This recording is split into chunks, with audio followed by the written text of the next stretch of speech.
I had asked Michael last time, and he said he had too many vacations to serve.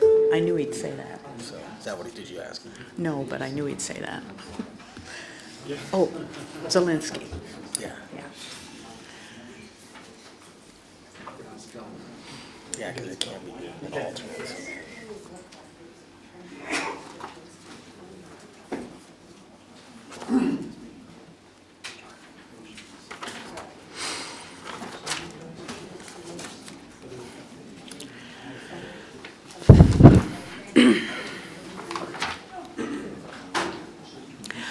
Welcome to the January 21st meeting of the City of Everett Planning Commission. Could we have a roll call? Acting Chair Lavra, Here. Commissioner Holland, Here. Commissioner Tisdale, Here. Commissioner Yanasak, Here. Commissioner Lark, Here. Commissioner Finch. Here. Okay, we have two sets of minutes. I guess a corrected set for November 19th.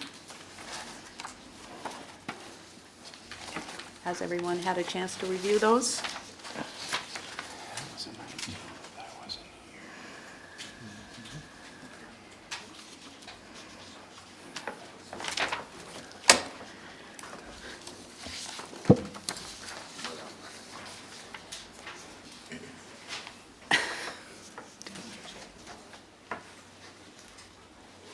Commissioner Tisdale.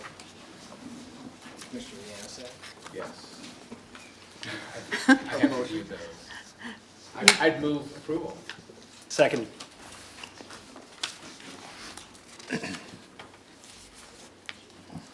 Commissioner Finch, Yes. Commissioner Lark, Yes. Commissioner Yanasak, Yes. Commissioner Tisdale, Yes. Commissioner Holland, I'll abstain. Acting Chair Lavra, Yes. And then we have another set for the last meeting, December 3rd. So I'll entertain a motion. So moved. A second. who seconded? Okay.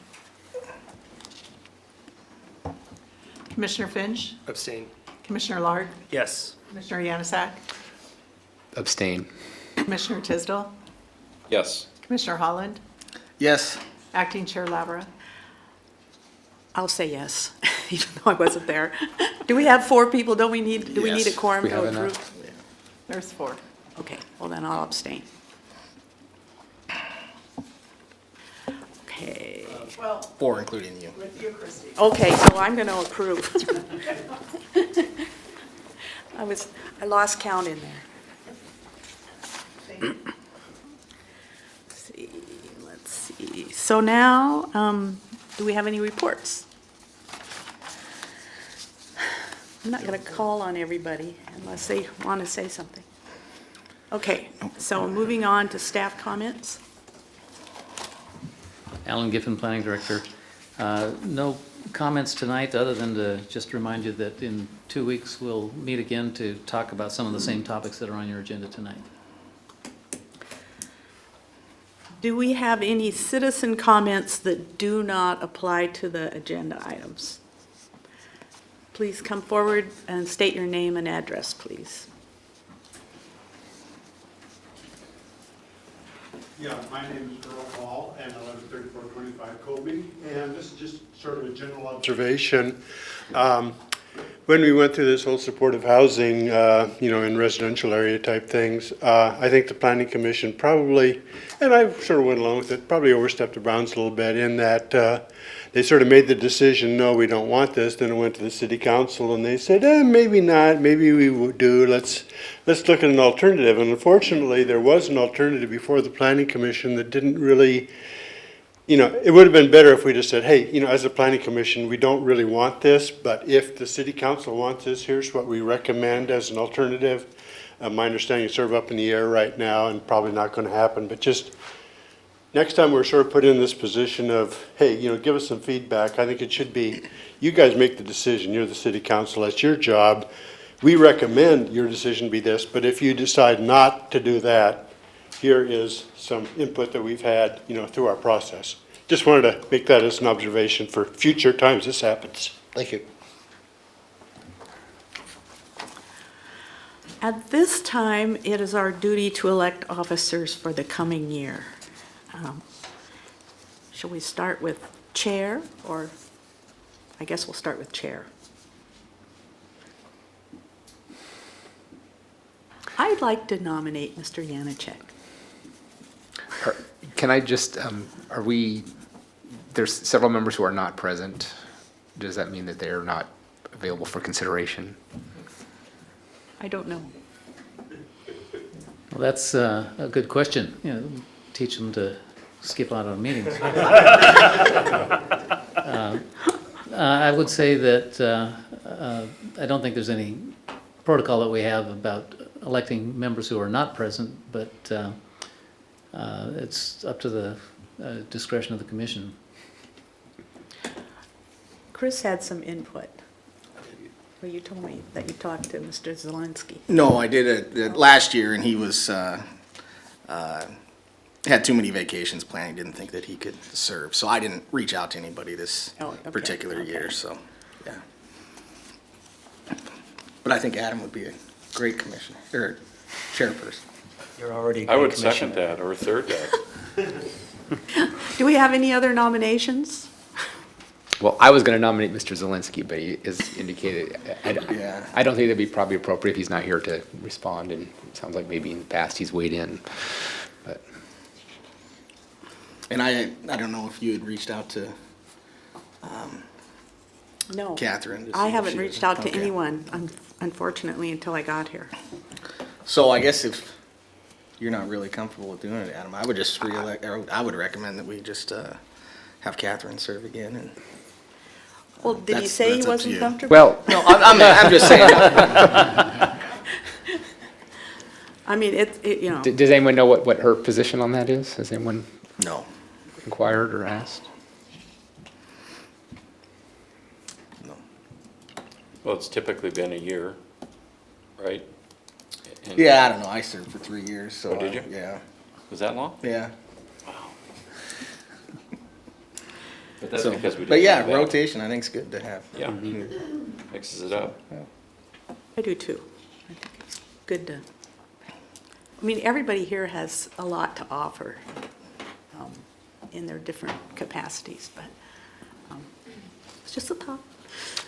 Well, I'll accept a nomination. I'm not opposed to other input on Well, I it, though. believe Commissioner Tisdale, you second that? I second that, yes. Okay. So we call. Who was the first? I nominated.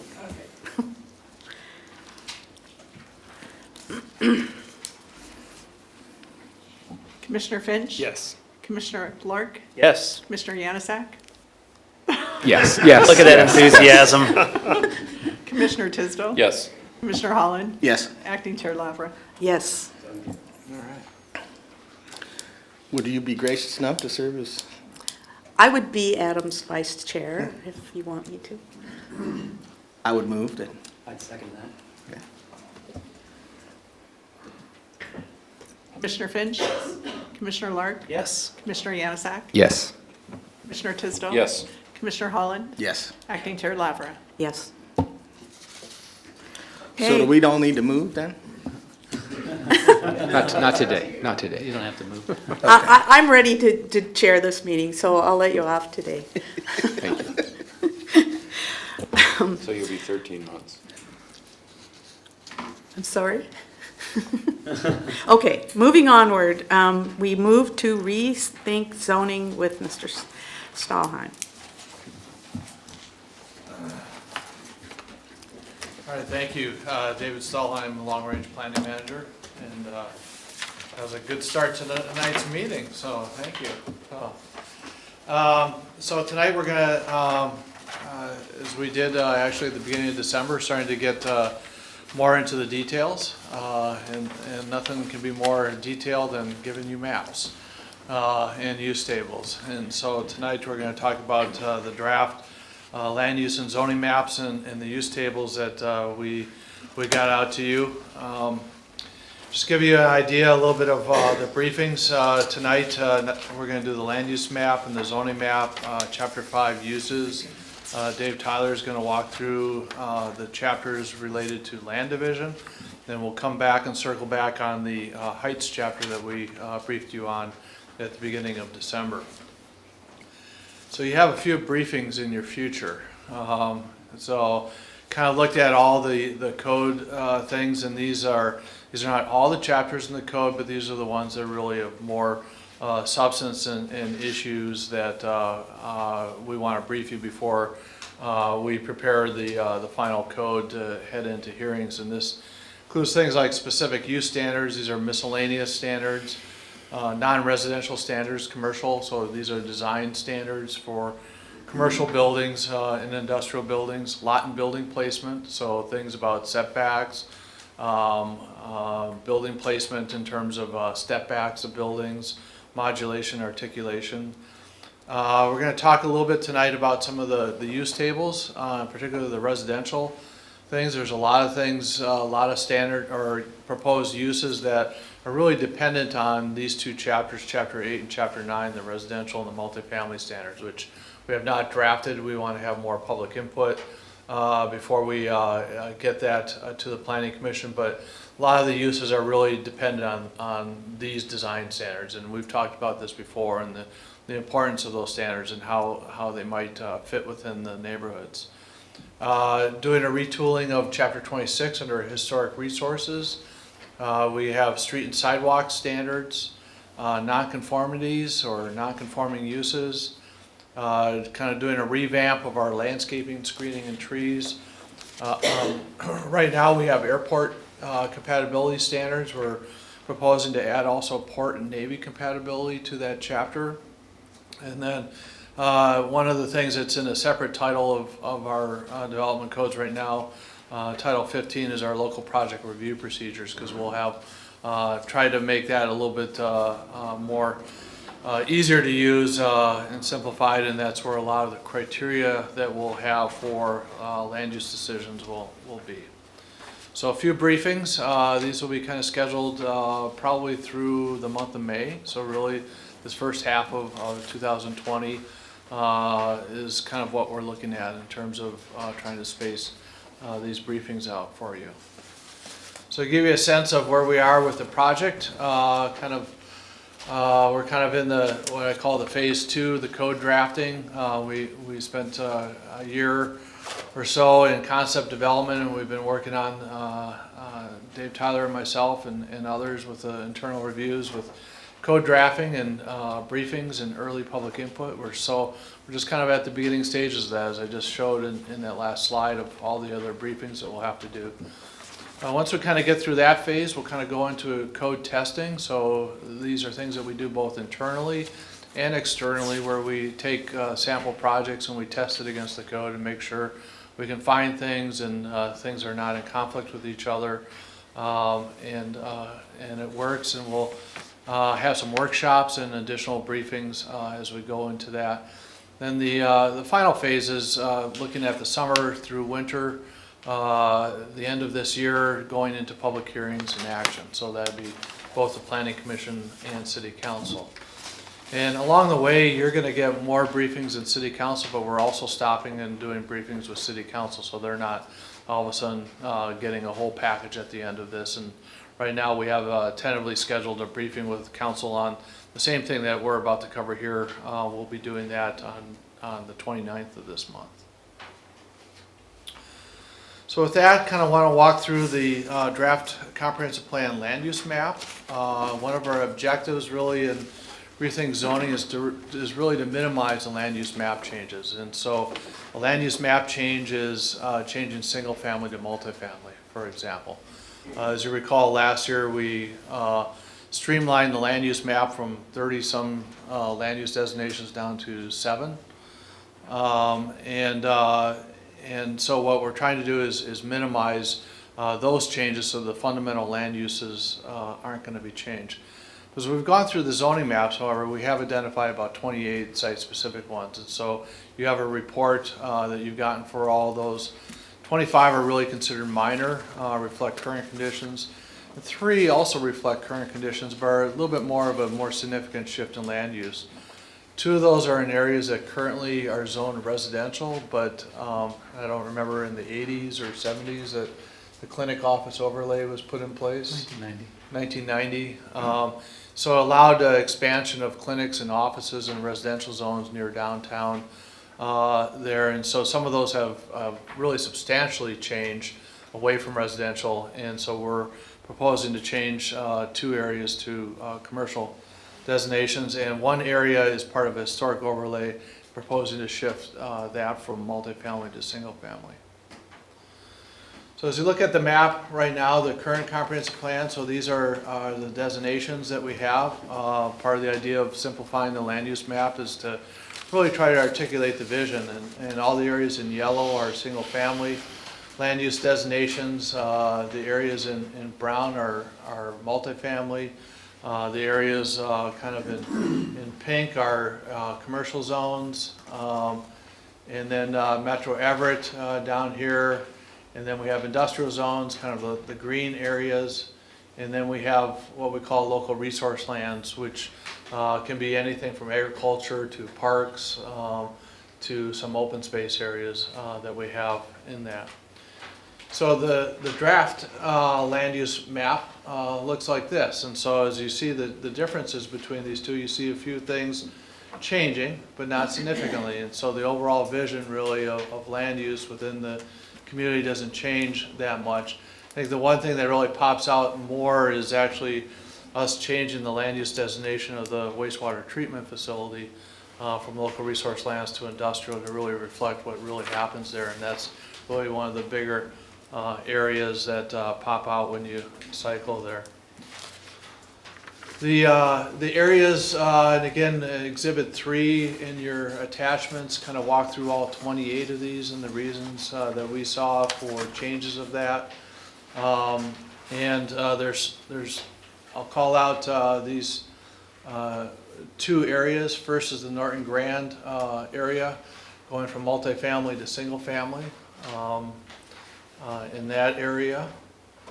And then there's a couple areas of the clinic office overlay, really between Rucker and Colby areas, and going from multifamily to commercial for those because of how they've really established with business and clinic uses in those areas.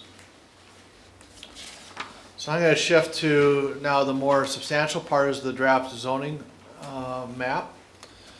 And the draft that we've put together consolidates 31 different zoning districts down into 12. So there would be 2 single-family zones. Currently there's 5. There would be 2 multifamily zones. Also, there's currently 5. There'd be 3 commercial zones, down from 10. There'd be 3 industrial zones, down from 6. And 3 resource zones, down from 5. The zoning district criteria that we used to draft this, we talked about this criteria in previous briefings last year. This criteria we would intend to incorporate into the comprehensive plan, and the reason for that is that future, both the current and future decisions need to be guided by some kind of criteria. So some of these rezones will go through a different process, and so to have something in the comprehensive plan that guides those decisions to go from one single family zone to another single family, or one commercial to another commercial zone. Those will no longer need comprehensive plan amendments, but they have to be guided by the comprehensive plan. And so we would have the criteria within the comprehensive plan. And Exhibit 8 has the criteria that we've drafted that we have proposed to be incorporated into the comprehensive plan. So again, looking at the overall zoning map for the city, we are using different colors, and so the map as I go from current to the draft is going to change a bit. But this is the 31 different zoning districts, and you can tell that it looks a little bit more complicated than what we're kind of doing right here is in the draft zoning map of reducing that down to 12 zoning districts. But again, most of these areas, a lot of the edges are not changing in most of these areas. Your map is in Exhibit 4 in your documents. We have 11 by 17 map.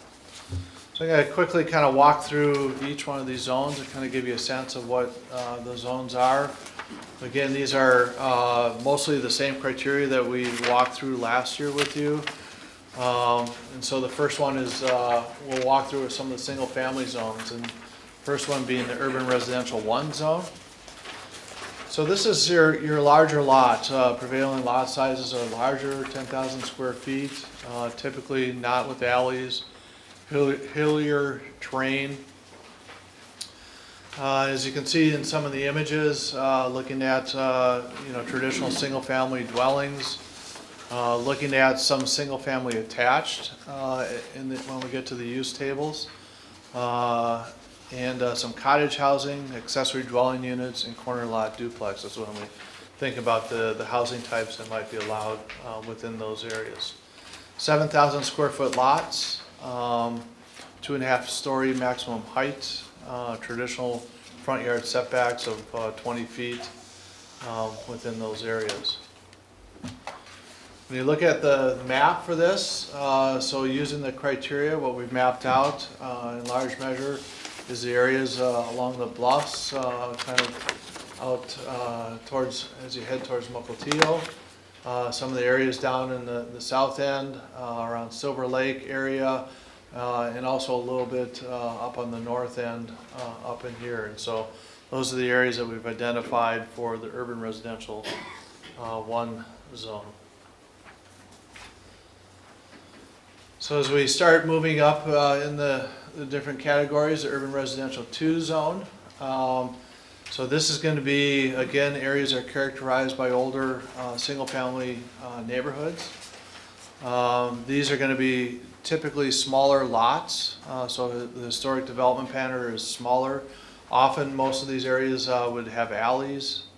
Sidewalks are generally there in most of these areas. And a lot of them may be within walking distance of transit, and where they are within a quarter mile of transit or within a half mile of future light rail, we've identified that as having a transit overlay zone on it as well. And so kind of walk through the housing types. Again, in the UR2 zone, single family dwellings up through duplex within the UR2 zone. Where there's a transit overlay, looking at a little bit more housing types within there, triplex, fourplex, and attached townhomes. If you recall from our building heights draft that we gave you in December, we also have another half story within the UR2 with a transit overlay. And so where other parts of the UR2 zone being the traditional 2.5 story maximum height, in these areas we'd be looking at a 3-story height limit within those areas. Again, pretty much traditional front yard setbacks of 20 feet and dependent on the design standards for housing in these areas.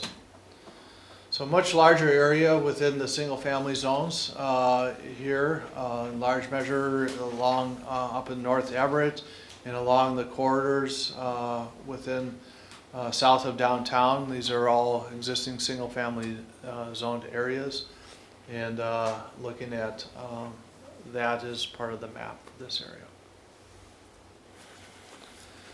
When we look at the UR2 with the transit overlay, we mapped this out to be within a quarter mile of the frequent transit routes.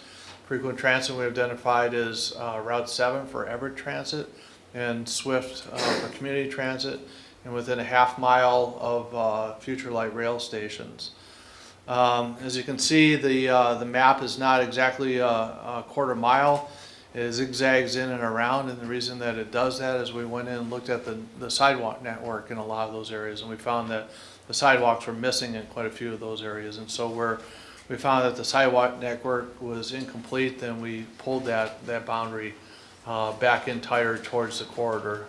And so some places it doesn't go back a whole quarter mile, and some places it goes back only a couple hundred feet, for example, when you get down in the south end. And so that boundary could change with the sidewalk network being developed, but right now that's where we think that the sidewalks are that could support these additional housing types.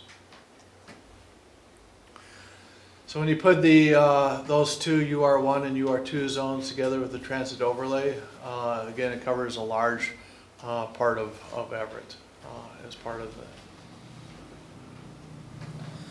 So moving on to the multifamily zones, the UR3 zone. This is areas that currently have multifamily development on it or are near the property. This also might include some historic neighborhood zone for multifamily near downtown. There is one place in particular just south of downtown. I know we had some of these conversations before about this area. Historically, even though it's in good proximity, some of the additional density and heights that the UR4 zone, we felt that it might be more appropriate to scale that back to the UR3 zone within that area. The uses, the housing types, again, moving up from duplex to fourplex to really mid-rise apartments. The height maximum in this area is a 4-floor maximum height limit. So unlike when we get into the next zone, UR4, depending on location, it could be much taller buildings within this area. Different setbacks, front setbacks of 10 feet in this area. Yeah, so this is kind of scattered again, and these are all existing multifamily zones. When you look at this map, it's scattered throughout the city, and these are areas that have been zoned and or developed for multifamily in the past. UR4 zone is kind of the high density zone that we would have here. This is going to include areas within Metro Everett, and so this is an area that's current multifamily development. It's near downtown or other commercial mixed-use centers. One of the criteria for this is that it is within walking distance of transit or future light rail. Smaller lots within this area, but this is, and then looking at the housing types here, looking at all the way up to mid to high rise apartments and within this zone here. So as you can see here, some of the multifamily zones in and around Metro Everett, and so right around the perimeter of Metro Everett within here, and then also along Casino Road. Future light rail stations right here and right here, and so this is kind of a multifamily corridor in between there of future high density, and a little bit of property up in the north end around Bellingham. I remember where I am. Around Everett Housing Authority's property. So at least I didn't say another city. So. And so this is a compilation of the multifamily designated areas. So with the exception of the land use changes, again, these are all existing multifamily zones. So moving into the commercial zones, 3 different commercial zones. Neighborhood business zone. This is really a small scale. This is neighborhood oriented zone. In large measure, I think we had one area that actually has developed as commercial that we put a neighborhood business designation on it, but it's not currently zoned for that. This is just, again, thinking about criteria for how these zones are applied. There are quite a few neighborhood businesses throughout the city that aren't zoned for neighborhood business. And so as you think about some of those areas, this would be criteria to apply to a rezone for that, for those areas. And so we didn't go and change those. This one that we amended is because there was adjacent zoning boundary, and so we were able to pick it up, but we didn't put any new ones into that. But these are historic neighborhood stores, food and beverage, walking distance to neighborhoods and neighborhood markets within there. Generally lower heights, 3 to 4 floor height maximums, no front yard setbacks, and design standards to ensure compatibility. As you look at this map, it's hard to find them, and I guess that's the whole point. This is a neighborhood business. They're not meant to be large-scale commercial areas. They're meant to serve the neighborhoods, and you see them scattered throughout the city. But if you go around, I think you all know of different locations that actually aren't zoned for this. They're zoned for residential purposes, and that has the potential for change in the future to a neighborhood business zone. So now, looking at two of the zones, the mixed use and business. Just FYI, we've changed all the names of the zones for part of a reason, so that as we look at historically any land use approvals, we know which vintage of the code it was approved under. And so urban mixed is now mixed use. So we just flip the things around kind of thing. But the boundary is one and the same that we just did for Metro Everett. So it's one and the same zone. But we want to change the name so that we know, because the standards are changing a little bit. We want to know what the vintage is of the code as we look through records in the future. So the business zone, this is really characterized, it's more historically for retail. It's along your arterial corridors, along your highways, would have transit access in there. Your mixed use zone is again, it's Metro Everett, but it's also some areas with some of the frequent transit in the corridors, the Evergreen Way where we have the mixed use designation, and also we have this zone applied to every areas around Everett Mall, and also a little bit into the Silver Lake area up near the Costco development. So when we look at the business zone, things like shopping centers, freeway center, those types of developments. And as you looked into the mixed use zone, this is downtown, everything from Library Place to health centers and the reserve developments within this area. So the map here for business zones, a lot along Evergreen Way, and also a little bit south of Silver Lake, near the city limits. That's the Fred Meyer. Mill Creek, Fred Meyer. The Mill Creek Fred Meyer, yeah. The Mill Creek Fred Meyer that's in Everett. That's what they call it, I'm sorry. Yeah. And then also a little commercial note on the other side of, down off of Everett Avenue in this area. So the mixed use zones, looking at again, Metro Everett area, Broadway corridor, some of the areas along the waterfront, and then some of, right around all the Swift stops, really along Evergreen Way. And then as you head out towards Everett Mall, in this area along I-5 and 19th Street southeast in that area. So putting all the commercial zones together, it looks something like that. So moving on to the industrial zones. We have two industrial zones, and when we walk through the use tables, they're actually in one column because the uses are, we see as being identical. But the development standards we saw as being very different, and so we felt that there was a need to have two different industrial zones. Because we have kind of a characteristic of kind of the older areas that were developed on smaller parcels, like around Everett Station. And so to have that as a light industrial 1 zone. But then we also have some light industrial out in South Everett that are larger parcels, more campus-like development and different standards. And so in the LI1, looking at 5,000 square foot lots, whereas the LI2 looking at 2.5 acre minimum lot size. And so kind of very different kind of setbacks, developments, and that kind of shows in these pictures here from the smaller developments around Everett Station to more of the campus developments down in South Everett.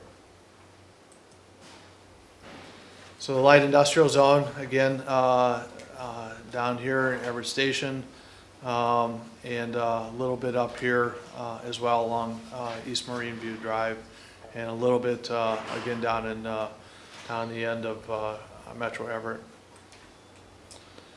The light industrial 2, campus development down in Southwest Everett. Then heavy industrial zone. So this is areas that, this is heavy manufacturing, so Southwest Everett, but also our marine shorelines, our port areas. And so looking at everything from the Delta Yard down to marine ports. And a lot of the areas along the shorelines also are as part of the development, developing public access with trails. And it's kind of a nice relationship between some of the industrial development that's happening and developing some public amenities along our shoreline areas as well. So this is what the heavy industrial zone looks like. So Boeing property, port along the Snohomish River, our wastewater treatment facility in Smith Island out here. And when you put it all together, the industrial zones for the city. Then we have an ag zone, which is lower Larimer Road area. And one additional zone that we didn't map out, but that's our water resource management area, which is our Lake Chaplin watershed area. And so that's how we get to 12 zones. So I want to talk about some mapping resources. And so we've developed an online map. I'm going to go out of this and go to the internet and have, so if people go to everettwa.gov and you go /rethink. You go to here and you get to our Maps tab. I'm doing something that, so just for those of you that may get frustrated with the city's website, it doesn't work as well in Internet Explorer. It works much better in Google Chrome. And so I'm in Internet Explorer and it gets a little jerky at times. So hopefully the map will behave a little bit better. But if you go to the Maps tab at Rethink Zoning, what you'll find is the hard copy maps, or the 11x17 that the Planning Commission has been presented. One map that I forgot to put in your packet was the draft street designations. I'll get that printed for your next meeting because some of the use tables are tied to the street designations, and so that's important to have. But all these maps anyone can download there. Just uploaded a larger scale map of 24x36 of the zoning map so people can get a little bit bigger, zoom in. But we're trying to, we're working on some online maps, and this is pretty neat, but it'll get even better with a little bit more time for us to develop this. But if you click on this map, this online map, it'll take you out to a website that will allow you to really look into the zoning in detail of where what's going on with things, and it's pretty interesting because what it has is an ability for you to actually kind of like a tsunami pictures of before and after. So this is when you go left, this is before, this is current zoning. If you go to the right, this is the draft zoning. And so everything on the right here, as you zoom in, and you can find, if you get closer, you'll start seeing addresses for buildings come up on it.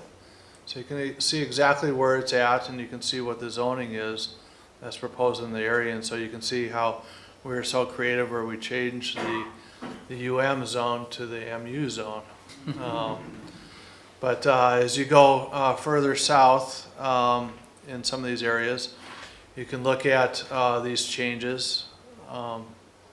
Hopefully this will behave, and you can click on an area and you'll see the draft zone says UR4. You click on this side, it'll say the current zone is urban residential. So anyone, Planning Commission members, council members, and the public can go in area of interest and zoom in and out where you would like to go to, and click on a parcel and try to find what those changes are. So when you get frustrated with 11x17 scale map and trying to figure out where things are, you can go to this online map and do this. What we hope to do in the near future is be able to click on an area and you'll be able to get a report to say what your existing zoning is and what the draft zoning is. And so you'll get a report and a printout as part of that. So. All right, so with that, I'm going to change subjects just a little bit and talk about Chapter 5 of the draft chapter 5 in the uses. So this chapter is built off the Metro Everett use table, which is in chapter 19. And it streamlines the uses from the current code. Right now, we have 158 different land uses in their code. When we did Metro Everett, we streamlined that down to 70. And now this draft goes up to 81. Most of the changes that we've added have to do with some auto-oriented uses that as we scaled up, the importance particularly of our staff to be able to communicate clearly to property owners or developers where auto-oriented uses was a desire to have. And so most of the additional uses that we had are in that category. I want to talk about how to read the use tables. First off, we start with the zoning districts across the top up here. So UR1, UR2, so go to your maps and find that zone that you're interested in. Then you look at, we've broken it into 5 different categories. We have residential, commercial, industrial, public, and miscellaneous uses. And so I have a little snapshot here of the residential use table.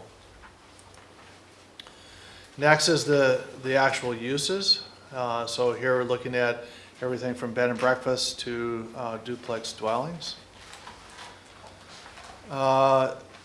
We believe that having the definitions in the use table is really beneficial to not only us, but customers and decision makers. Because when the current code has just the use but doesn't have the definition, you have to go flip to a whole nother chapter. And so we think this is a nice added thing.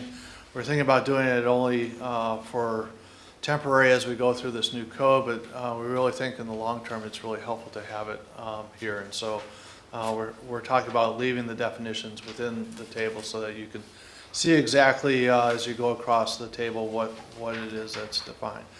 Most of these definitions are in the code, current definitions, but we have made some adjustments in some areas.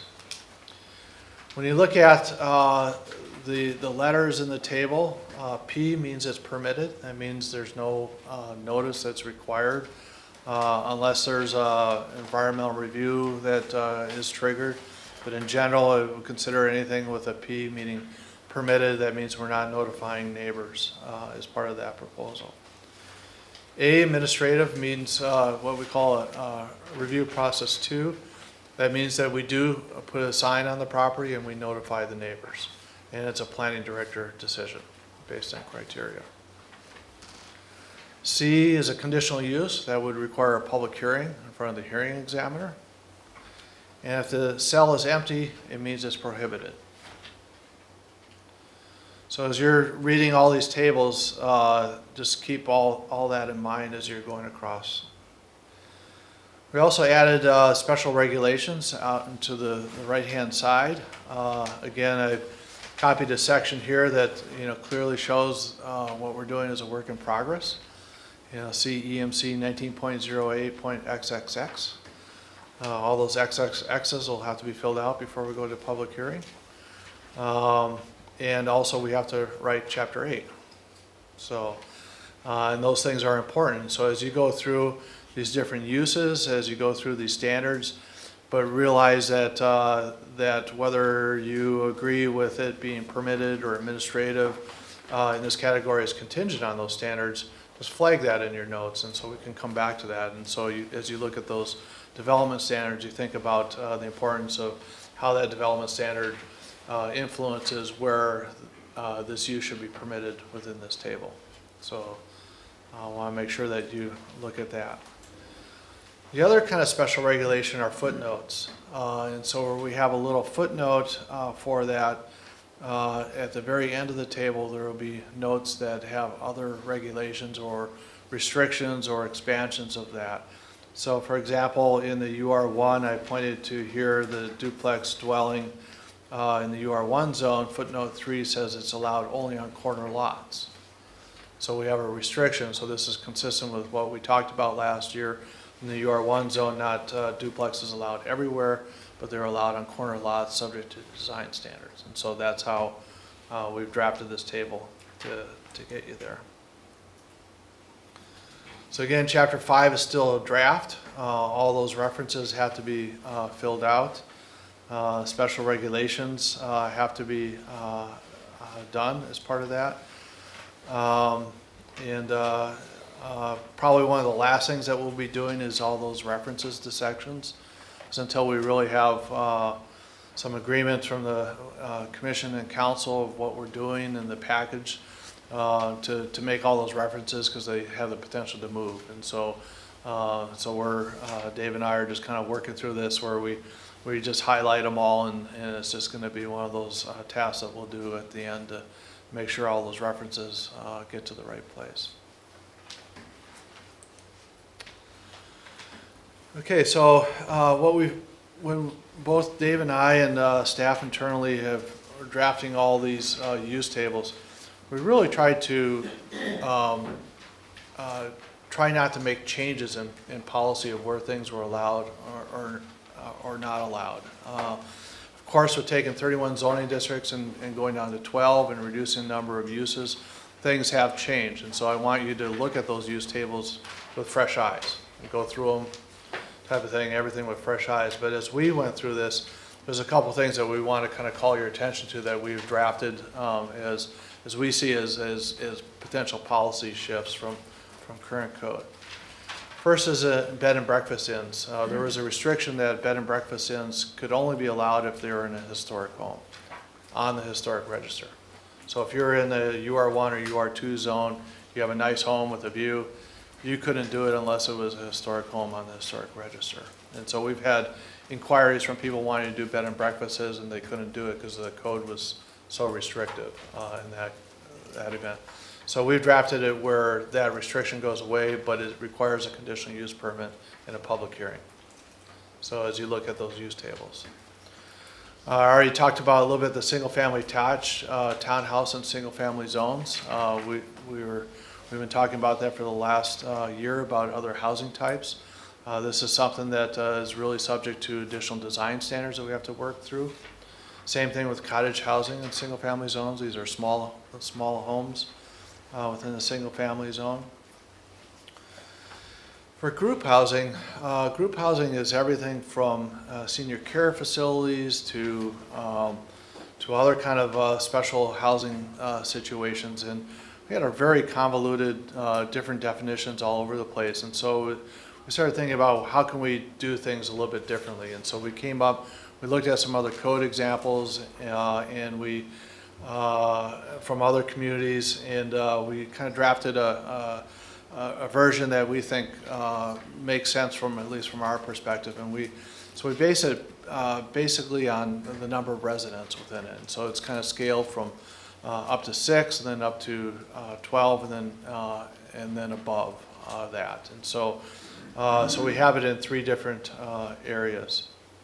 For supportive housing, this is, as you heard from the earlier testimony, is still in the city councils. Right now, we have taken supportive housing out of the use table. We consider it as multifamily. So right now, it's not within the use table. So it's not shown as a use. Short-term rentals, these are your vacation bed and breakfasts. These are people that rent out a home for the weekend or a week or something like that, and the owner's not there. It's not a bed and breakfast. These are renting out the whole unit. We added that as a use within Metro Everett, and now this being expanded to the whole city, this would come into the whole city. And so short-term rentals would be allowed, but it would be a conditional use permit in most of those zones as part of that. We did a little modification of the definition of clinic. Took out things like chiropractor, physical therapy, and psychiatrists out of clinic, because we had a lot of restrictions for where clinics could be on ground floor, and we felt those weren't the types of clinics that we necessarily wanted to restrict from the ground floor. Parks are now a use that's added into the table like we did in Metro Everett. There's no longer a park zone. And so one of the benefits of having parks in the use table is that if you develop a new park, or if you expand a park, you don't have to both amend the comprehensive plan and the zoning code to add that park. You basically have to go to the city council, have your master plan approved, through their public process, and then public parks would be allowed. Then the last one is that we added light rail stations within commercial and industrial zones as a permitted use, but subject to the requirement that it has a development agreement with city council. And so that the details of the development and some of the things would be not just a staff decision, it would be a council decision with a development agreement associated with that. So with that, draft land use map, zoning maps, and use tables. So glad to try to answer any questions that you have.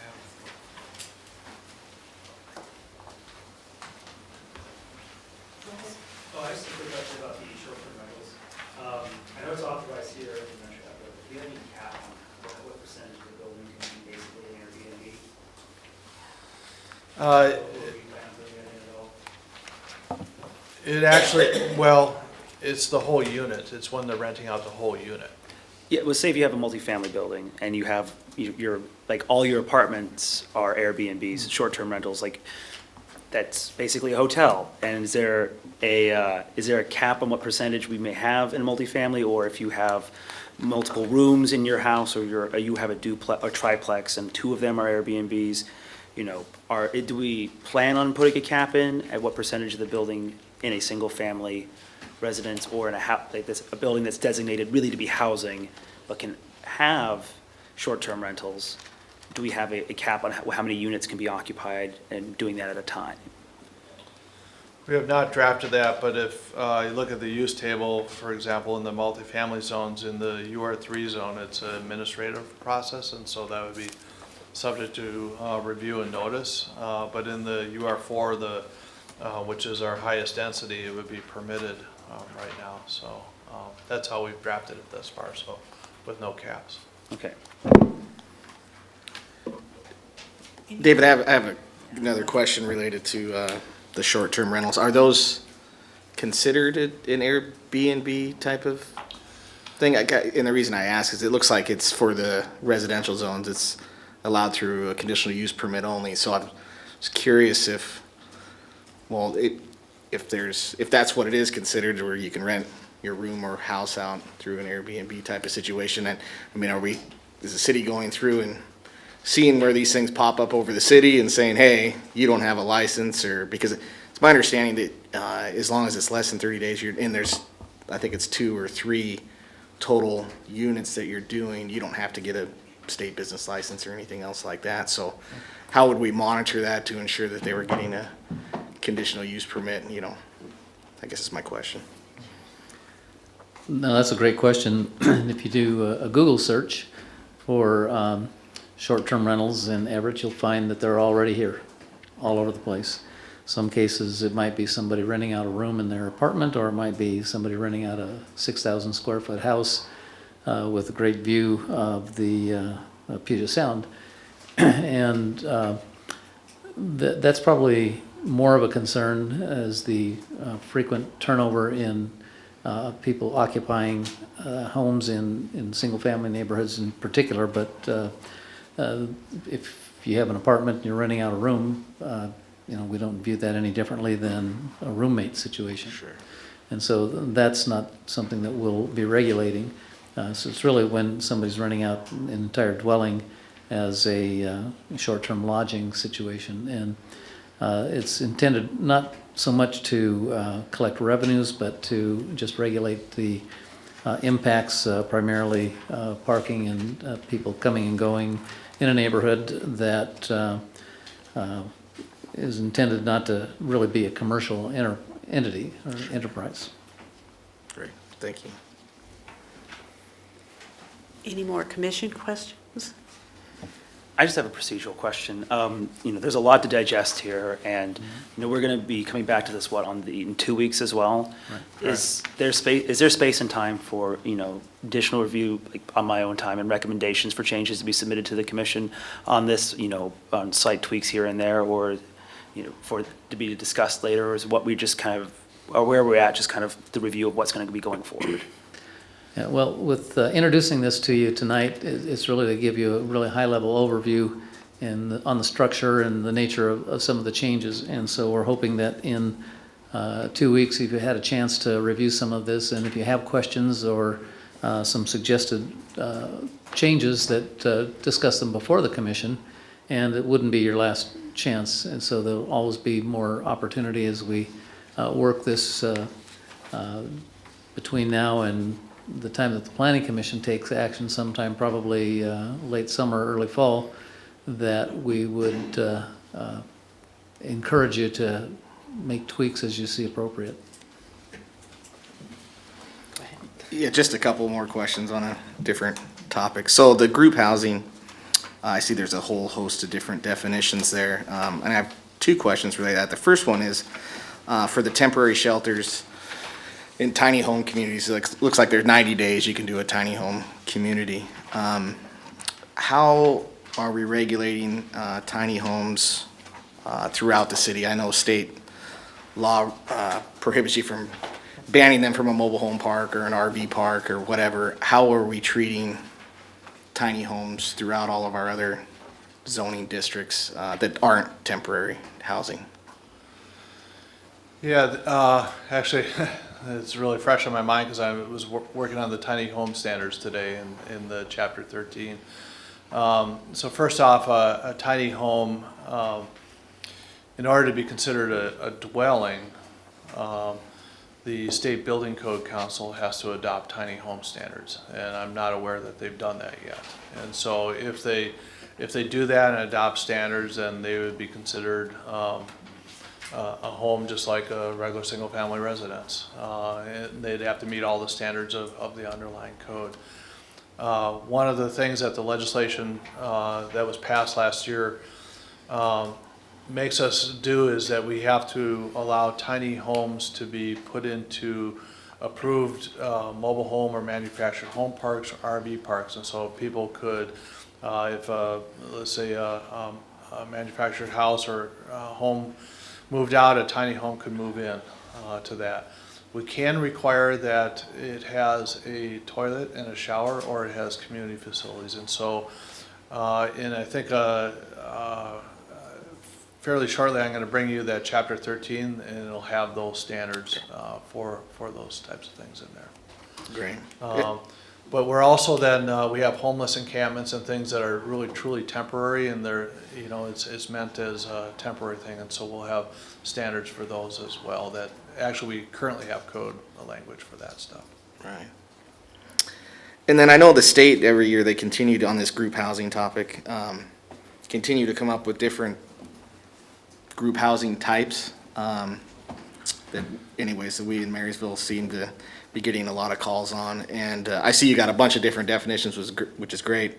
Some of the more that are coming up more frequently are some of these high-level sex offender and other violent criminals that, you know, they're trying to house as a group housing. Are any of those captured in our new group housing definitions? Because they call them, I can't remember what the state calls them, but they got 3 different terms for these new ones that keep coming out.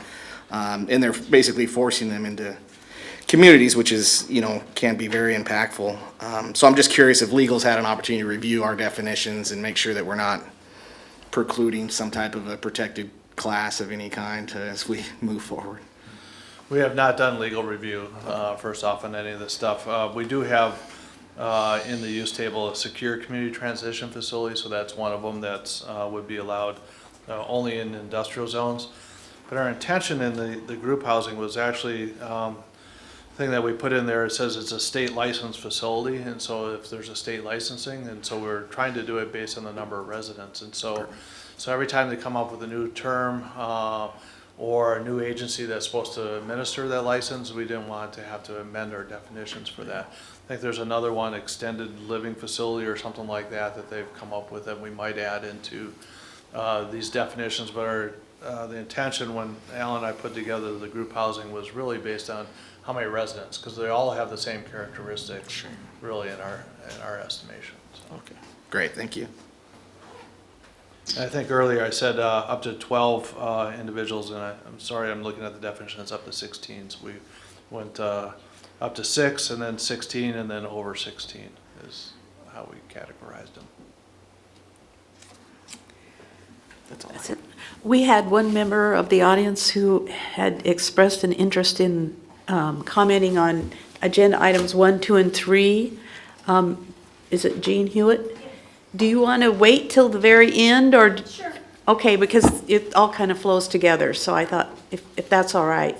Okay, we'll call on you after the other two parts.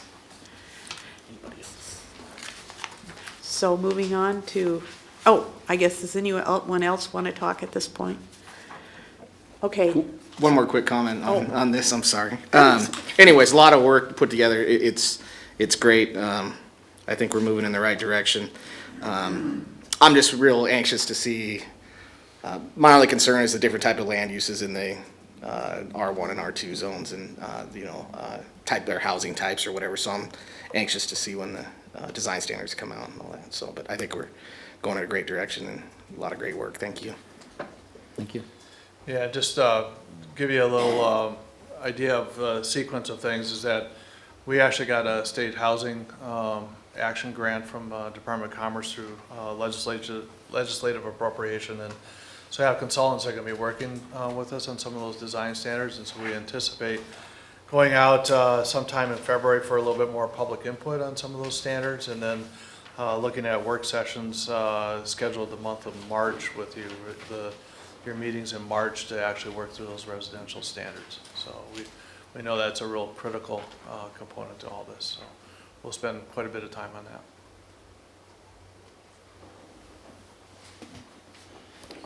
David, have the designations that have been put down by the port, communication, and does that fit with their plans?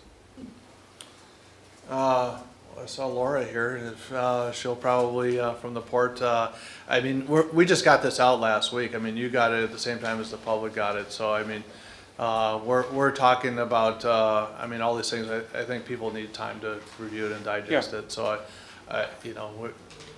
we look forward to people spending time, and it's a whole new use table, new definitions. I want you folks and the public to treat them as fresh and read them critically and ask us questions, and if it doesn't make sense and things like that, then let's work on trying to make it better. And then the other question I had is, I guess it'd be east of 5, down to Lowell, Larimer, that part of the world, and it's designated as residential, single family. Most of that's steep slope and unbuildable, so I'm wondering, why do we designate it as usable when it, and I'm guesstimating on this, but. Well, again, we didn't change anything, so that's what's currently zoned in that area, so,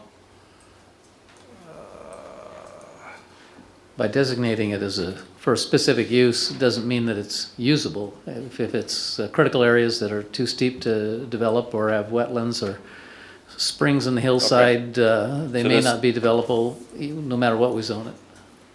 So the buildable lands hasn't been laid over this, so we know really what we have. Yeah, for something like the area that David's pulling up on the map, well,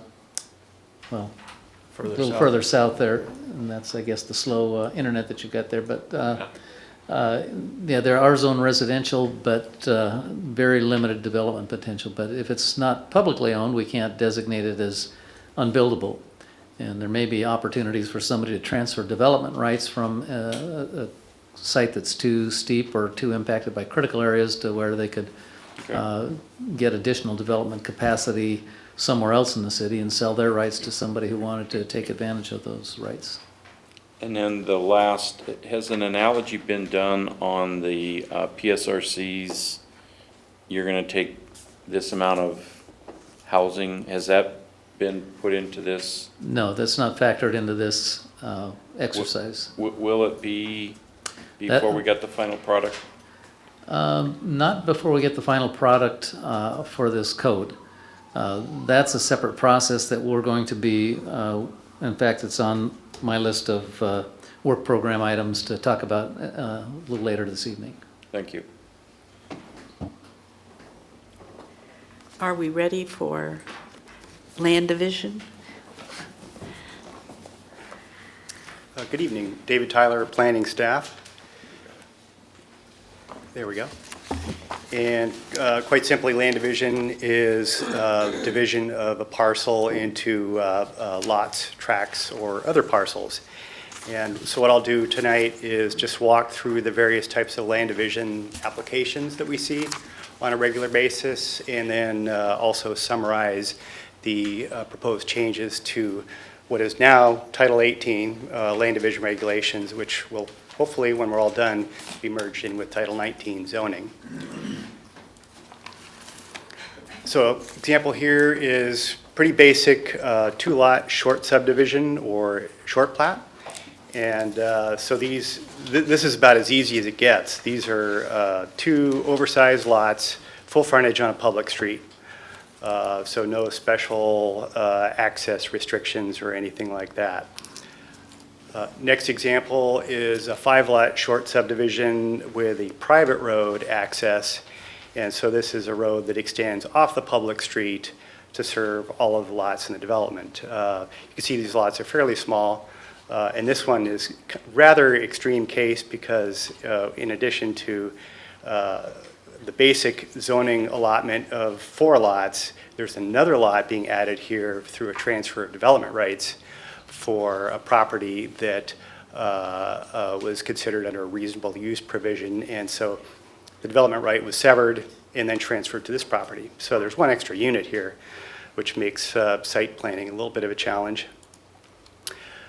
This example would be an industrial binding site plan. And so this is the Rinker, formerly Rinker, now I think it's Cemex property on Seavers Ducey, Hardison.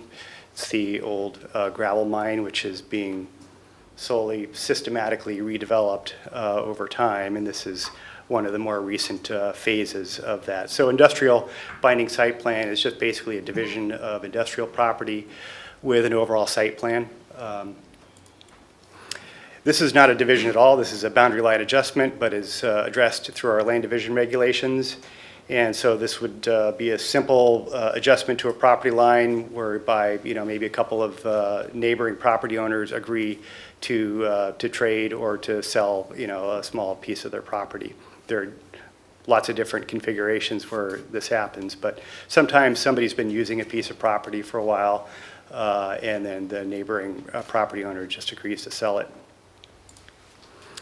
Another example, this would be a unit lot subdivision, and what's unique about this is that this is attached housing, and so the unit lot process allows for lots to be created for attached housing, resulting in a lot line down a common wall between 2 units, so you have a 0 lot line configuration.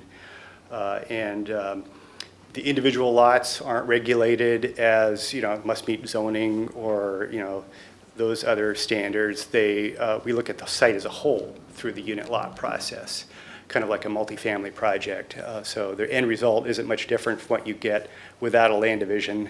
It just allows for each individual unit to be to own fee simple with the land. So basic changes to the code. First of all, organizational changes. So we'll be taking the land division regulations, moving them out of Title 18 to Title 19 to consolidate basically our development regulations related to land use. And Title 18 is kind of strange right now because it's got the land division regulations, plus it's got project impact fee and study regulations, which completely unrelated. And so on sort of the flip side, we're trying to think about what we're going to do with those other remaining provisions in Title 18, which would be the project traffic studies, as well as school mitigation impact fees.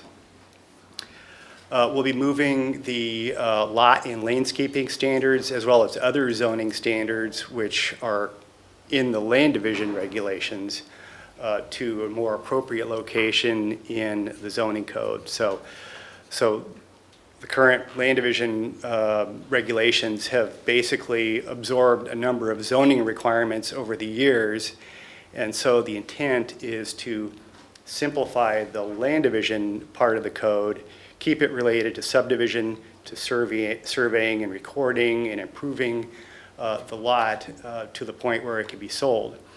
Whereas zoning regulations deal with more or less, what you do once the lot is created. So for example, once the lot is created, you get a building permit application, you determine what the building setbacks are, you determine what the parking requirement is, building height, and we were getting into too much of that review during the subdivision process, and that was sort of burdensome in approving land division or land division applications. So we're moving that information and standards back to the zoning part of our land use code. And then we'll also be combining unit lot land divisions with other subdivision regulations. What happened was in 2014, we adopted unit lot division regulations, put them in a separate location from other land division regulations. So those are already in Title 19. And so what we'd like to do is combine them with the other land division regulations. Procedurally, we'll have a new process for unit lot short subdivisions as opposed to subdivisions. Difference being a short subdivision is the creation of 9 or fewer lots or parcels, whereas subdivision is 10 or more in the city. We'll be deleting the cluster subdivision process, which is a little bit outdated. And so anything that you could have done through the cluster process, you would now be able to do under the draft through the unit lot process. So a cluster subdivision is intended to be sort of an innovative project with specific plans to develop the property, frequently with a modification of zoning standards, for example, lot reduction or lot size reduction, and as opposed to a regular subdivision, which would be, developing lots, lots only, no buildings proposed at the time, so you meet all zoning requirements, and then, lots recorded, permits are issued later. Also, we're proposing to change modification provisions for lot and development standards. Most of those would be considered through unit lot process. And if you wanted to do a standard subdivision, just create lots, sell the lots, and move on, you would do a standard subdivision or short plat. If you want to modify those lot standards, use the unit lot process.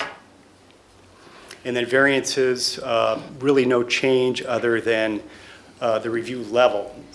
So we're proposing to make those an administrative approval as opposed to a hearing examiner approval. And so essentially that's just lot depth variances through a land division application.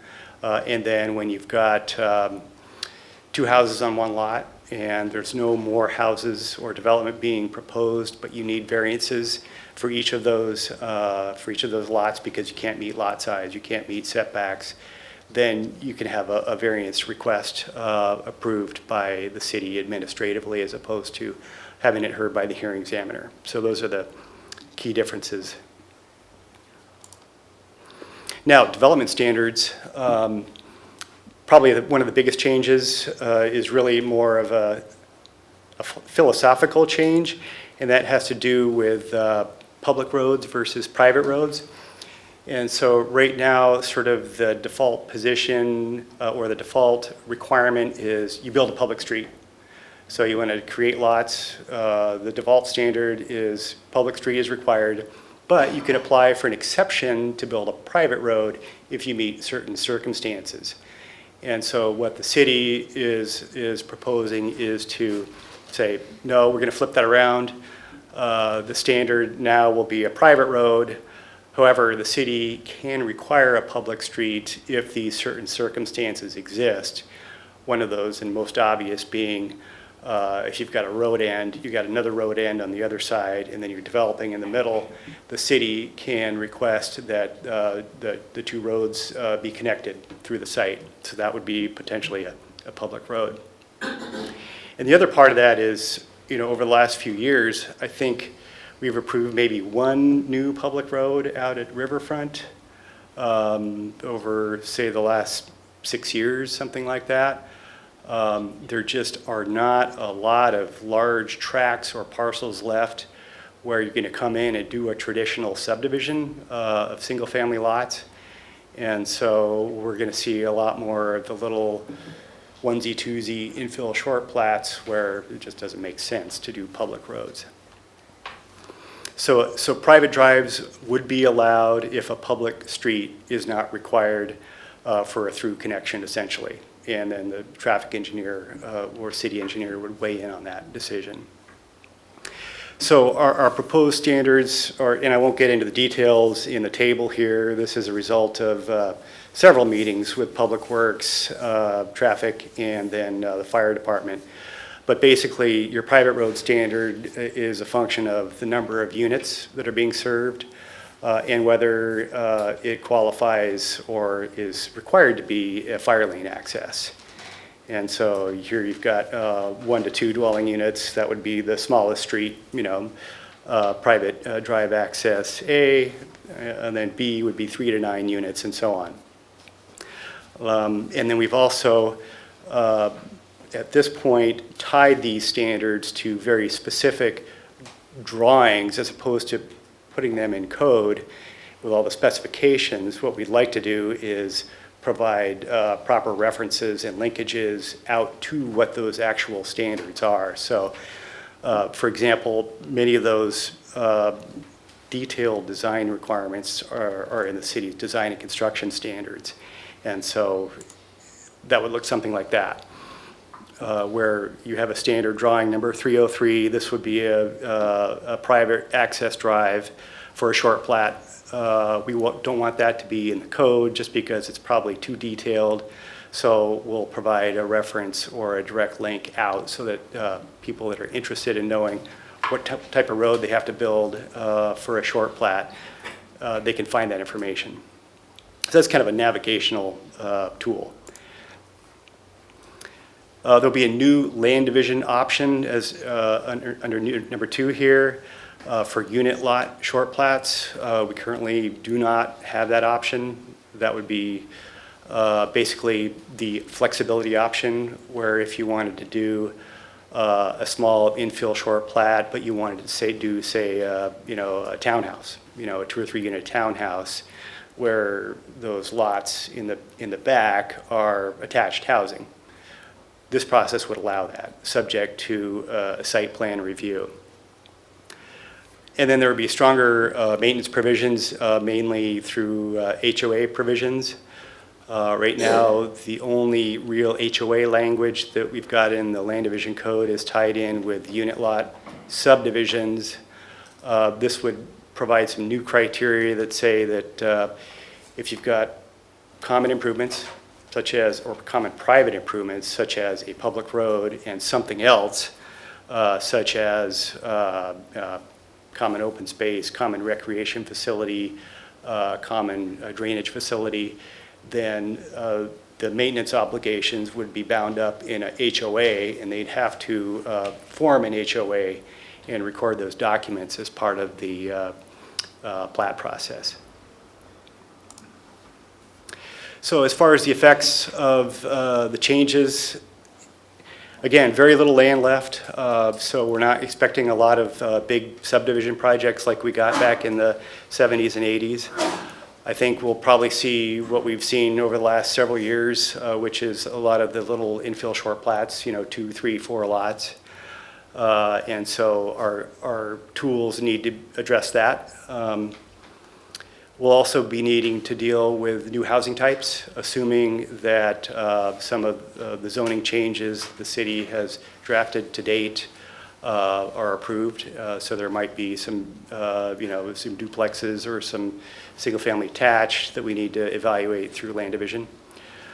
And then we'll have improved unit design standards through some of those residential development standards that we'll be showing you, I think, March 3rd. We'll have the residential chapter. So just to quickly summarize the amount of activity we've had since 2014, if you look at subdivision, only 8 applications, but 658 units. That's a lot of units, and that was mainly in 2014 when the unit lot division regulations were approved and adopted, because we had a whole flood of subdivisions that came in to use that process. Very few cluster applications. Short plats, that's basically two-thirds of all the land division activity, so that's kind of the bread and butter for land division that most of the staff or staff spends most of their time doing is just the little short plats, and then a few binding site plans as well. So open to questions or discussions, issues? If it was the unit lot subdivisions you're talking about, were for retrofitting existing units to have them be on fee simple lots, is that correct? Exactly. Not new housing. Well, some of them were new. Some of them were in the pipeline and waiting to be built, and some developers held off deliberately in order to have the unit lot option. And that's why we saw this big flood of them come through in 2014. Okay, thank you. Is there a minimum density or a minimum number of lots that the HOA provision applies to?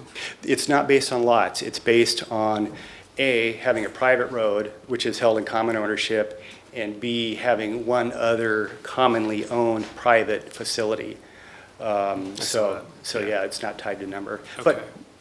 realistically, you'd probably be looking at, 5 to 6 lot minimum to have something like that, where there's a common element other than a road. And how is, other than enforcement by the members of the HOA, does the city have the power to enforce the provisions of the agreement? If they're related to, for example, fire access requirements, then it can, and it does. It'll work with the HOA to cure the violation, and if it can't, it has the ability to lien all the lots in the development. Okay, great, thanks. With condos out of the marketplace for the last 10, 15 years, how will these changes affect that segment of the housing population? Well, unit lot process would be an alternative to condominium development, and so I would have to imagine that we'd continue to see more of those. I can't really speculate on what the condominium market is like or any potential changes to the state law that might happen, because I know that condominiums are required to have an association, and that has a little bit more. There are a few more teeth in state law to make sure that it doesn't disband, and that is compared with like a homeowners association. Thank you.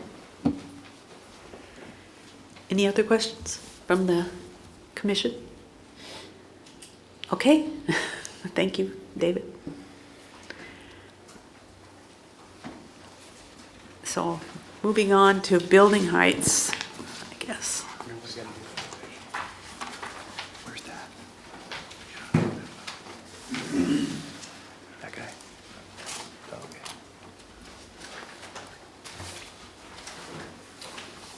All right, so for building heights, we thought we'd just come back to the conversation that we had in December. Wasn't gonna walk through a presentation for you, unless you want to. Some commission members weren't here in first meeting in December. Right, yeah. So it's kind of up to you if you, I asked Kathy to, I think you got the chapter in front of all the members, so just knowing that you probably didn't bring old packets with you.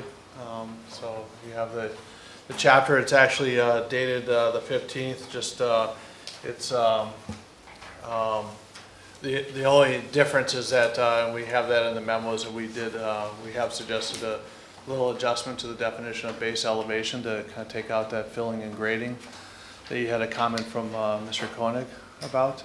But otherwise, this one that's dated the 15th is the same as the one that you got back in December.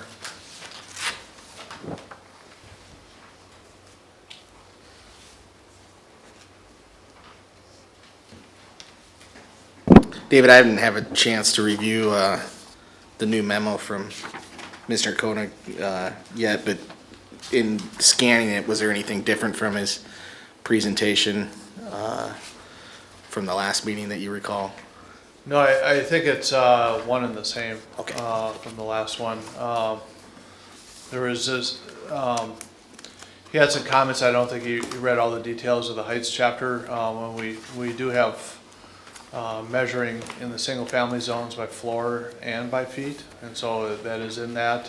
He stated that we're only measuring by floors, which is not a height measurement, and it is in the code.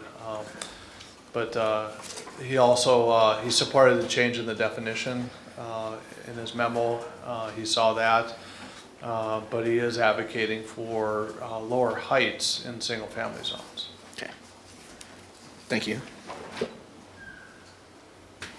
Any other commission comments before we go to the citizen comments? I guess, Jean Hewitt, would you like to come forward? State your name and address, please. Hi, I'm Jean Hewitt. I live at 3324 Grand Avenue in the Norton Grand Historic Neighborhood. I can't believe we're talking changes again around our neighborhood. I'm interested in the new tools that you guys have, the planning department has developed, being able to see what the change between the current zoning and the new zoning. But I think one of the things that people have been expressing in our neighborhood is that after the Metro Everett process was finished, the Historical Commission and the Master Builders talked about creating buffer zones around historic districts and historic neighborhoods. And I don't know if that's been considered in some of the new changes that we're talking about in Rethink Zoning, and I'd ask that you consider that as well, especially in terms of heights between an historic home and particularly we're talking about the on Norton Grand, it's the alley between Rucker and Grand, that transition, and also now the transition between Norton and Nassau, because that's been increased as well, and there's going to be, it looks like there may be some height changes happening along Rucker because of the transit overlay. I was also wondering if the planning department could come to one of our PG&A meetings to do a question and answer for people to say, look, what is exactly happening across the street from me? Because when we get to the workshop part of this process, it feels like the die has been cast and there's not a lot of chance for change. And I think if we can get if you can explain some of the draft to our neighborhood and we can say, look, does this mean that I'm going to have a 50-story building behind me, which I'm exaggerating, of course. But, we can allay a lot of fears, have a little bit more communication. And when we get to the workshop process, hopefully there won't be as much pushback as there has been in recent years. So I'm just asking that some of those ideas be considered as we move forward with this process. And I'm going to go home and look at that new map that you guys created. Thanks so much. Thank you. Thank you. Did you want to say anything about that transitions at this point, David? Sure. Let me see if I can get that part to work. Wow, I just happened to be on that slide. Yeah, so as we briefed back in December, currently the transition. That's not up on the screen. Oh, I'm sorry. It looks great on my screen.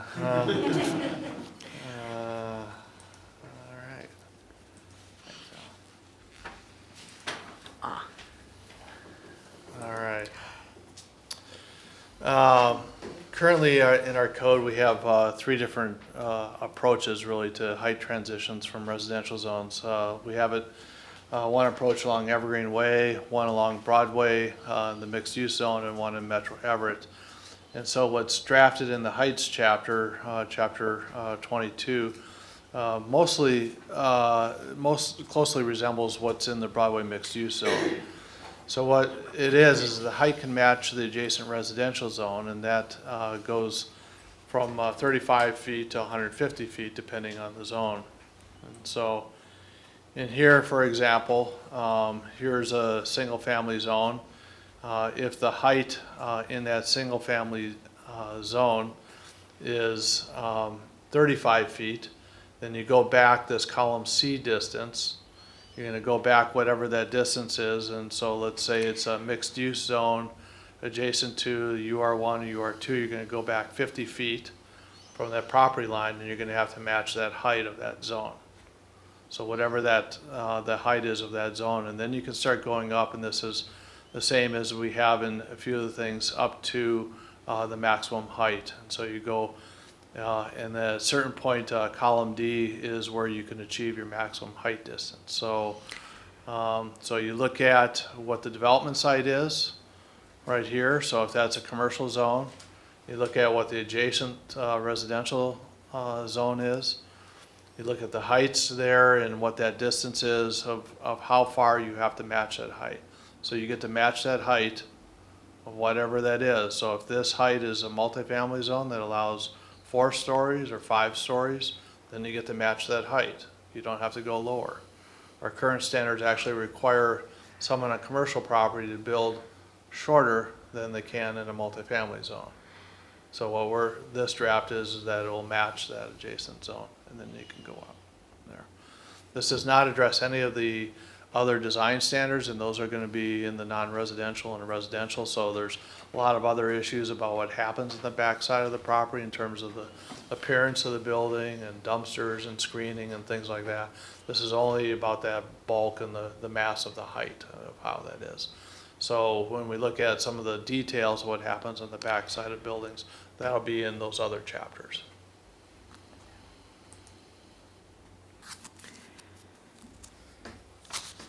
Any further questions? I guess, and that's just height, not elevation. So for example, if instead of being flat, this moved from single-family zone to mixed-use zone but went down a hill, you'd still be limited to 35 feet of the building height as opposed to being able to come to the height of the adjacent property, correct? Correct. Yeah, so it depends on the zone. So where we measure height from is, like in the commercial zones, it's measured from the sidewalk. So if this is going downhill, the height is actually being measured from the sidewalk elevation. In that case, other places it's measured from what we call the average base elevation, or base elevation. And so that's where the building is on the property. So this is a hybrid, but it real closely resembles what's in the Broadway mixed-use zone.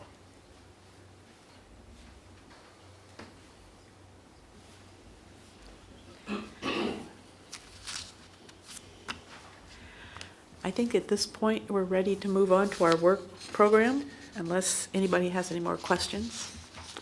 Does anybody else from the public have comments? Well- I know we had some people signed up, but, I had one person signed up. yeah, but maybe the people Well, haven't signed up. Any further ones? Yeah. Yes, okay. We've got a good audience here tonight, just want to make sure Yeah, we're not yeah. missing any. Well, I know there were kind of murmurs back there. Well, and again, this is all really new. I mean, we just got this out at the end of last week, and so we'll be back in 2 weeks with the same stuff on the topic. So we encourage people to spend some time, read through it, call us, send us an email if they have any questions for clarification, and then come to the commission meeting if they want to provide some input. And we will be happy to go out and talk with the citizen groups, neighborhood organizations, and so forth. Did anyone want to, Alan, our next meeting is February 10th. If I can move our schedule around if What day of that's the week? PG&A. What- February 10th is a Monday.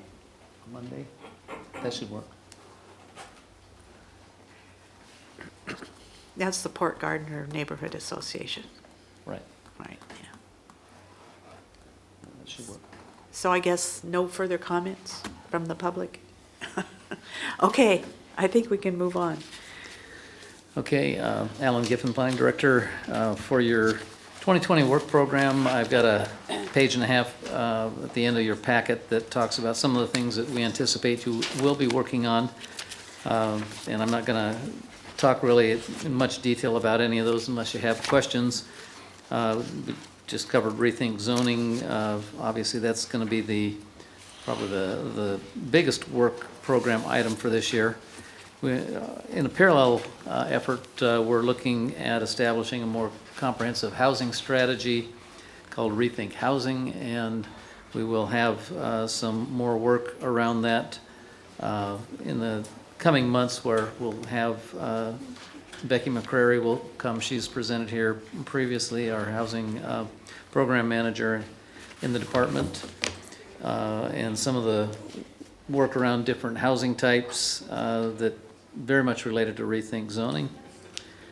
We have the 2020 Comprehensive Plan Annual Docket Cycle. We moved it up this year to start in January. We have applications in. Some of the work that we'll be doing for rethink zoning will require some amendments to some of the policy sections of our comprehensive plan, but we've also received some applications for changing some land use map designations and zoning. One of those is the Housing Hope application on the Norton property that was filed in last year's docket but carried over until this year. We have a couple of others. One is Evergreen Recovery in the Riverside neighborhood. Changed some land use designations there to allow for some expansion. And then some property on about the 4400 block roughly of Evergreen Way, where Rucker becomes Evergreen Way, to go from a single-family designation to a multifamily designation. And so those will probably be scheduled, probably in the spring for some workshops and public workshops and hearings later on. We've been talking to somebody who's looking to annex the west end of Smith Island, which is up to the north end of the city, the area where, to a little bit south of where Cedar Grove is located, but there's about 3 large properties that are in unincorporated Snohomish County, but within Everett's urban growth area, that we're having conversations about right now. We don't have the petition yet, but well, it'll actually be looks like an interlocal agreement annexation between the city and the county. We're still in conversations there, but the Planning Commission role would be to recommend zoning to match their comprehensive plan, and as proposed under the Rethink zoning, it would be heavy industrial zoning that would be consistent with our current comprehensive plan designation.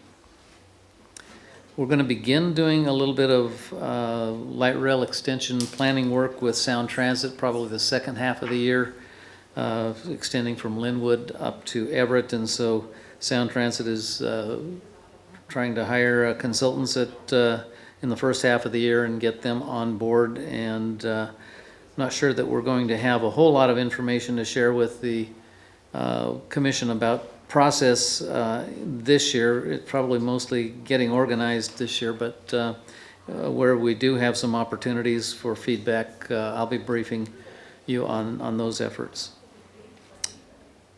And then this kind of relates to Commissioner Tisdale's earlier question, item 6, the Growth Management Comprehensive Plan update. And that is, under state law, we have to update our comprehensive plan by middle of 2023, where we will extend our planning period out to 2043 and establish new growth targets for the city. And as part of that process, we'll be working cooperatively with other cities in Snohomish County to update the growth targets, and it'll be kind of a cooperative process, how we're going to share that projected growth. For the good news for Everett is that we have numbers that the PSRC has identified for Everett for 2050. We're going to be extending our target out to 2043, so they'll be somewhat smaller than those numbers that are in the 2050 plan, but they're still daunting numbers. And as part of that follow-up to the Vision 2050 update, the PSRC will not actually be adopting that until May, but we are getting started with other cities in Snohomish County to update countywide planning policies, which under state law, again, we have to be consistent with countywide planning policies. The countywide planning policies have to be consistent with that Vision 2050 growth strategy. So we'll be doing some updates and briefing for you. There's no formal action for the Planning Commission, but it does relate to work that we will be doing to update our comprehensive plan in 2023. Another part of that, item 8, buildable lands information. There is a technical committee that's working on updating the buildable lands inventory across all of Snohomish County. We're working with the county on that, and that will help us establish a baseline for how much capacity we have under our existing plans to accommodate growth, and that'll help us figure out then what changes we may need to make in order to get to those higher targets that I mentioned. Various land use code amendments from time to time, and I don't have any that I'm aware of for this year, but we do have people who want to amend the code, and they can citizens can initiate that privately outside of the rethink process, or if they want to be part of the rethink process, it might actually work to, if we learn of those, to incorporate those as we're working on rethink. And then once a year you get to make a recommendation to the City Council on the update of the 6-year Transportation Improvement Program. And so that's a standard one meeting every year that you get to talk about that. So those are very high-level overview of some of the tasks that we'll be working on, that some of which will come your way. If you have any questions about that, happy to try to answer those now. So is that a calendar agenda that will be given to us so we can plan? Oh, for when to be here? Or Yes. be at every meeting. Or you might get elected to something. As we work on figuring out agendas, we'll give them to you ahead of time. At this point, we don't have an agenda for the entire year, but we'll.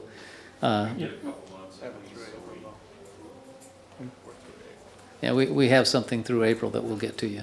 Okay, sure. We have one more person who would like to speak. Mr. Mohammed? Yes. I was hoping I would not go this time, but my name is Ishmael Mohammed. I have a business here in Everett, Washington since last 25 years. A very good direction, I would say, with the rethinking, the new direction that we are heading. I would say a couple things that comes to my mind is, one is when we are going to change from certain zoning to narrow it down, some properties may be affected in a positive way, but some may be negative. People have these properties for a long time. Maybe they are thinking at one time when we retire, this would be an asset to us, and all of a sudden our zoning has changed. And if the zoning went down, I would suggest that we should have a process that they can, revision 2 or something, that they can gain that loss somehow, because they have invested in their property, and after a certain few years, if they find out that we lost that privilege, then there should be some mechanism to gain that back. The third thing I would say that we should look into the infrastructure also around it too. PUD, sewer, water, all those things are part of this development. And as much as the staff at the building permits section too, where our needle goes higher and higher into the permitting process too. So those are a few things that I would say that we keep in mind. The website link for studying like the differences between the current and the proposed is excellent. I think that's a very good way for a public to actually analyze where it's going.